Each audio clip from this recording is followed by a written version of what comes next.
कभी सोचा है एक फॉर्म भरने में 100 से 500 रुपए क्यों जाते हैं? एक एग्जाम सेंटर तक पहुंचने में 1000 से 2000 रुपए खत्म हो जाते हैं। और मेंटल कॉस्ट जिसकी कोई भरपाई नहीं है, वो तो सिस्टम ने कभी कैलकुलेट ही नहीं करी। और मैं एक एसएससी एस्पिरेंट और मैं अकेला, मेरे जैसे हजारों हैं, लाखों हैं जो सिर्फ एक सरकारी नौकरी का सपना देखते हैं।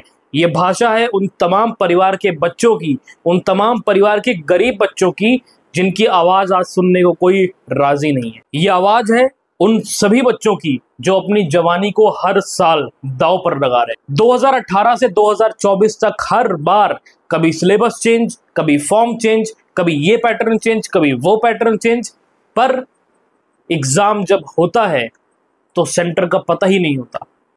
एक छोटी सी इमारत में सेंटर बना दिया जाता है, यानी कि अगर आपकी एक इमारत है, आपके पास में 10 कंप्यूटर भी हैं, तो उसका सेंटर बना के एसएससी वेंडर्स को दे देगी। वेंडर्स एग्जाम करवाएंगे जहां पर बच्चों को तमाम तरीके की दिक्कतों का सामना करना पड़ेगा। कुछ नहीं हुआ तो पेपर लीक, उसके बाद एग्जाम कैंसल।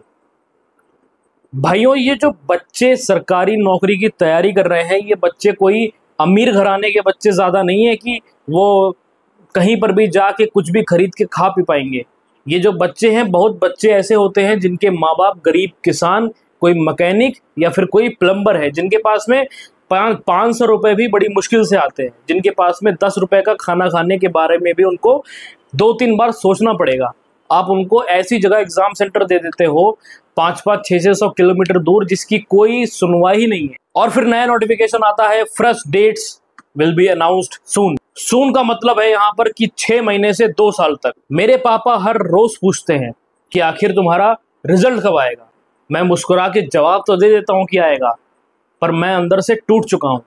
ये सारी लाइन्स हैं उन बच्चों की जो बच्चे अब थक हार के टूट चुके हैं, पेपर देते देते, सिस्टम की नाकामियां सहते सहते। जितने भी एग्जाम हैं, SSC CGL, SSC CHSL, SSC PD, जितने भी एग्जाम हैं, हर तरफ कहीं ना कहीं कोई ना कोई कांड, कहीं पेपर लीक, कहीं डेटा ब्रीच, कहीं फाइल गायब। क्या हमारी मेहनत का यही मोल है?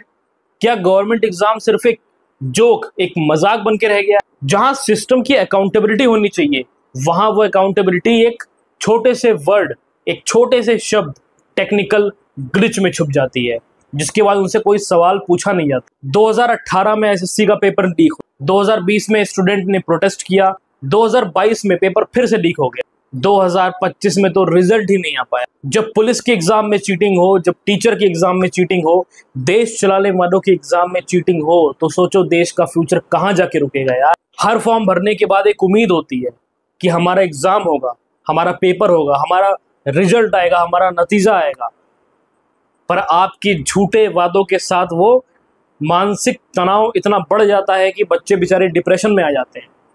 उनके पास पढ़ाई करने का कोई दूसरा साधन दिखता ही नहीं। इतने परेशान और इतने थक हार हो चुके होते हैं वो बच्चे कि दोबारा मेहनत करना ही नहीं चाहते, क्योंकि उनकी मेहनत तो वैसे ही टूट गई। एक नौकरी की चाहत में किसी ने शादी नहीं की, किसी ने शादी छोड़ दी, किसी ने अपना घर छोड़ दिया, एक पराये शहर में आकर एक कमरे में सोता रहा, पढ़ता रहा, और किसी ने जिंदगी तक छोड़। यस, देयर आर सुसाइड्स, पर न्यूज में वो सब सिर्फ एक नंबर बन के रह जाते हैं। दोस्तों, हमें हमारे देश को बदलने की जरूरत है। सरकारी एग्जाम ऐसे हो कि जिसमें पारदर्शिता हो, जिसमें कोई तरीके की घोटालेबाजी ना हो। आप उन बच्चों को सेंटर 500-500, 600 किलोमीटर दूर दे देते हो, वो बच्चा क्या खाएगा, क्या पढ़ेगा, कहाँ जाएगा, क्या करेगा, कहाँ रुकेगा? सेंटर उनके 50 किलोमीटर, 100 किलोमीटर पे भी आप दे सकते हैं। दोस्तों, अगर प्रधानमंत्री जी का अमृत काल यही है, तो सोचो कि विश काल जब आएगा तो क्या हालत होगी पूरे देश की। सिस्टम कहता है यूथ इज द फ्यूचर, पर अगर यूथ को बर्बाद ही कर दोगे तो फ्यूचर कहां से बनेगा? मेरी सिस्टम से हाथ जोड़ के गुजारिश है, कृपया करके जितनी घूसखोरी करनी थी अब कर चुके, जितनी रिश्वतखोरी करनी थी अब कर चुके, अब अपने देश को आगे बढ़ाने के बारे में सोचिए।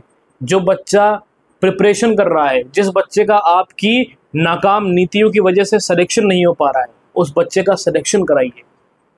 देश इस समय सिर्फ सरकार की तरफ देख रहा है।